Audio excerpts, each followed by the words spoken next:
that Americans should be deeply skeptical of government power. You cannot trust people in power. The founders knew that. That's why they divided power among three branches to set interest against interest. The FBI director there is correct. You should be skeptical of government power.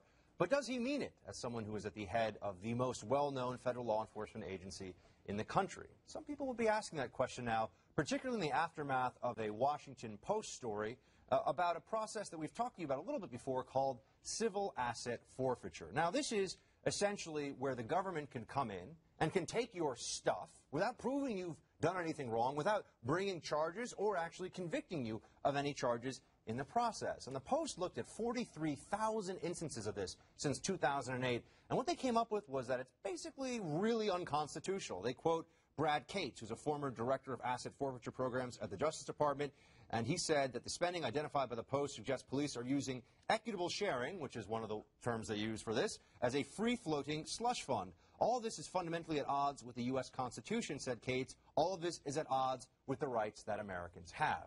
Legal, and yet it seems flatly unconstitutional. And finally now, there's a bit more public attention on the subject because of an HBO show with John Oliver, where they spent a whole half hour pretty much talking about this. Listen.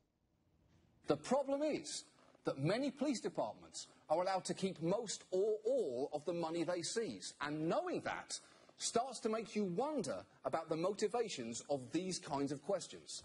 Is there any large amounts of cash in the vehicle? Are there any large sums of money over $5,000 in cash in the vehicle? How much money you got? Are there large amounts of U.S. currency in there? I'll take whatever cash you got in there, and is that a Slurpee in the cup holder? What flavour? Grape? Never mind. Do you know what? I will take it. I'll take it. If it seems impossible, if it seems like that could not be true, it's worth pointing out that we here at The Blaze, in fact, on the show Real News Investigates, I told you about this process in March. Remember this? Your stuff is yours, unless, of course, you're convicted of a crime. So it might surprise you to learn that in many states, it's completely legal for the police to seize your property, keep it, and even sell it for a profit without ever charging you with a crime, let alone giving you a day in court. They simply need probable cause to take advantage of a little-known provision of law called civil asset forfeiture.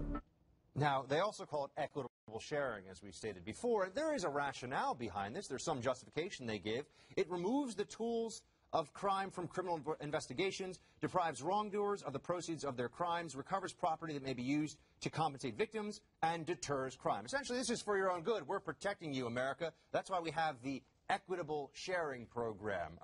First of all, that sounds a bit Marxist for my taste. It's like we're seizing this so that you can pay your fair share.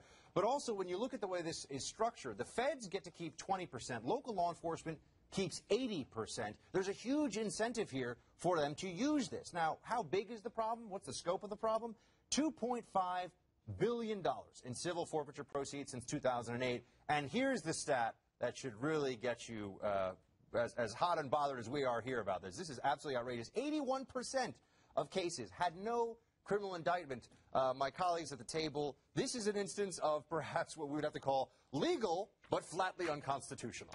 Yeah, and this is something I think that has largely flown under the radar for a long time until, finally people like you and like Mr. Oliver are bringing it to the attention because it's gotten so egregious that it cannot be ignored anymore. I mean, I think the abuse of police power on local levels is becoming more of a topic as well, and this is one of those examples. I mean, there are states like Minnesota who have had to revise their laws on civil forfeiture because of such abuses. They had something called the Metro Gang Task Force in Minneapolis that was doing this kind of stuff, and they were taking people's money, no convictions. Oh, we're going to get into the abuses in just a second. And so, but I'm saying that there's a movement now in some states and to try to reform these laws. Minnesota's one, Tennessee's another, and then there's Representative Tim Walberg in Congress from Michigan, who's also been on a mission for this and introduced legislation. Will, if there is something that violates the Fourth and Fifth Amendment, or at least portions of them, it would seem that a law that allows the government to just take your stuff because they say it's theirs, it's mine now, would fall into that category. Right. Under the very thin legal fiction, as you said,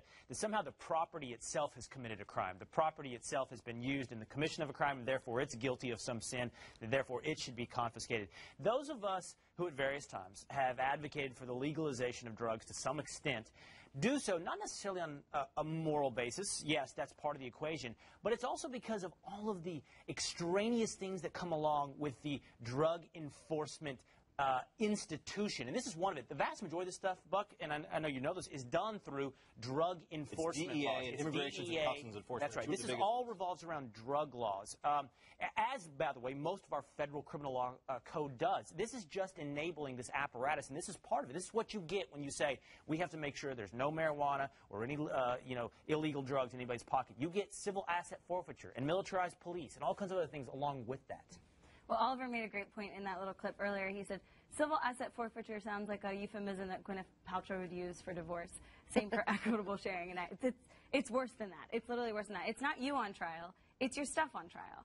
And it's guilty until you prove it's innocent. And a lot of people are walking away from the table. And the same people that are supposed to help you legislate this are the same people that took your stuff. This is a violation of search and seizure under the Fourth Amendment. This is a violation of due process. That you have no process unless you decide to go and hire a lawyer and go into a court of law for all this. But let's also look at the spending. Let's look at the government motivation. It seems we all agree here this cannot be allowed to continue. But why is the government doing this? Why are these law enforcement agencies engaging in this practice? Well, when we look at a breakdown of the seized assets, this is the stuff they're just taking from you. Sometimes they're saying, you got any cash in the car? Ours now.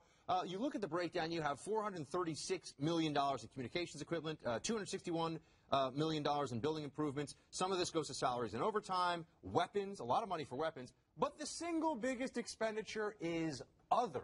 And you would think, this is law enforcement. Can't they tell us what they need? Don't we have to? And in fact, they won't use this for mission-critical activities. They won't use this to hire more officers, generally speaking. There are some parameters from this. So what does it get used for? Well, we can show you some examples of what that other actually constitutes.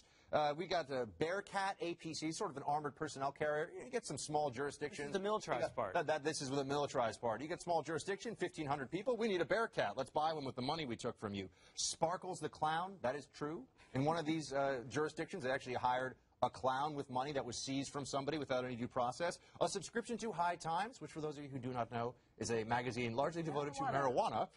Custom-made officer trading cards. Also, I love this one, commemorative coins. They're taking the coins out of your pockets. They can make little coins that say, you know, middle of nowhere PD.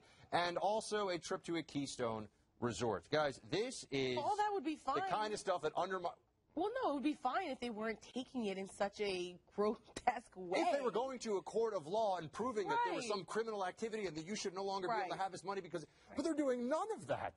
Well, the thing about it, though, is that, there's no due process here, and that's the most egregious part about this. But I don't have a problem when civil forfeiture is applied in the right way. I mean, if they're taking the money and the assets of drug kingpins or major criminal organizations... 81%. No, I mean, 8 out of 10 of the times they're just taking people's money. I hear you. I'm just saying that there is some value in that program, except they've perverted it in a way that is just completely unconscionable, and so many people who are turning out to be innocent are victims of that.